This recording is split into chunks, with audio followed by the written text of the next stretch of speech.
Hello. Hello everyone, this is Lynette Magali, aka Miss Digital Nomad, and I am at Amelie's place. She lives in Bocas del Toro. We're keeping that. We live in, this is why Amelie is going to be one of the stories that we tell. She has the best personality. So I was saying she lives in Bocas del Toro, which is where I live, on Isla Colón. We're at her house, which we'll tour later. She has the best house, an awesome space.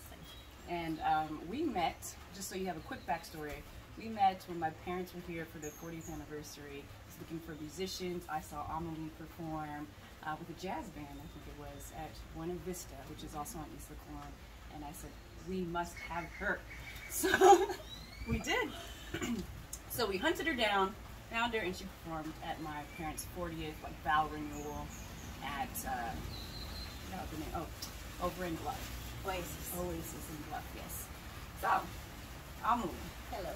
If you could tell us a little bit about yourself, like how long have you been in Bocas, what brought you to Bocas, how you ended up here in this spot, what you do. So our viewers really are aspiring expats, or people that want to live abroad, and so they just need to know these different things, like budgets and healthcare, and if I have children, and being a single parent, what that looks like, and traveling. So I think you'd be perfect. All right. So I made it to Bocas for the first time 9 years ago. 9 years. 9 years. We're a family of musicians. We were on tour in Europe.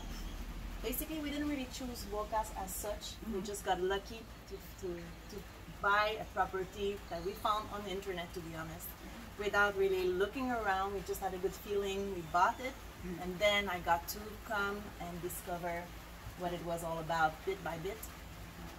So I bought in Bluff, which is like outside of town, quite far away, beautiful beach, very remote area where there's no running water or electricity or anything. We started from scratch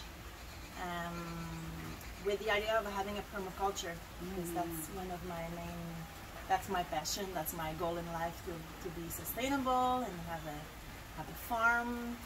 But life just happened, and everything changed in my family situation. So I came with the little girl, and I had my son as well, that was 10 years old at the time.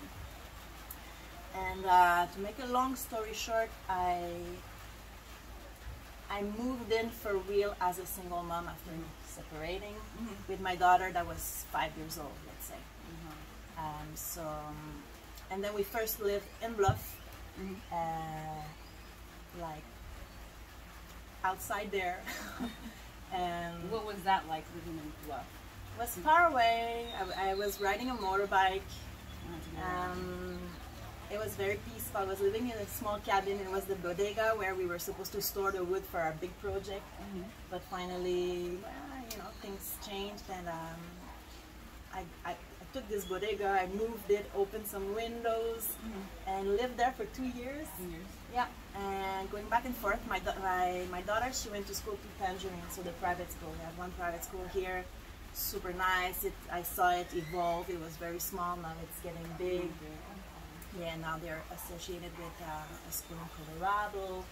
So all the equivalents for school is happening now. And also they open for high school, so that opens up another possibility for us to stay. So basically, little by little, what actually happened to me is that I was drawn to town to be performing as a musician, because there's a music scene here, and not so much musicians,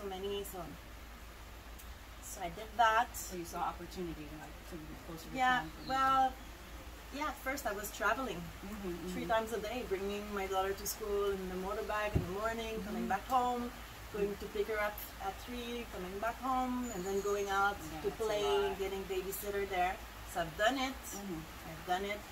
And then I got a little tired of it, and I decided to sell that property and buy another one for the future that I have now. It's also far, so I'm not ready to move there either. It's just there, and I'm planting trees, and I'm preparing for maybe a next step that it's going to come in some years. But for now, I live here in this house. We're like in the middle of town, and Great location. that was an abandoned house, was falling apart. And I invested some of the money that I had in fixing it and getting like a good deal for 5 years of rent at a stable and affordable price. And it's a big apartment, so actually I give classes here, and that was the idea, to get something big enough to give classes and affordable. So I got just lucky. I got like a good connection with the owner, a young Panamanian lady who grew up in this house too. And yeah, and then I put a little money here to fix it, make it pretty, and make it livable. Yeah, it's a lovely space, so we're gonna walk around and we talk about I really like design. So but I mean, for cheap, I did that for really cheap, just recycling, and I hired a couple of friends to do it, and you know, I was really on top of it, trying to get like even this bench that we're sitting on. Yeah, that's all recycled. These are from the former stairs. Oh, yeah. You took the And stairs. I got some wood from the jungle, like abandoned wood, where basically they will like cut a tree, get the planks that they need for sale, and what is left, like all the bark and all the outside pieces. Yeah. Some friend of us brought it up. It didn't look like nothing, and then when we sanded it, it was just beautiful. So I did my kitchen with it. And well, we're on the topic of it now, so we might as well walk around and see all of the things that Amelie has done. Let me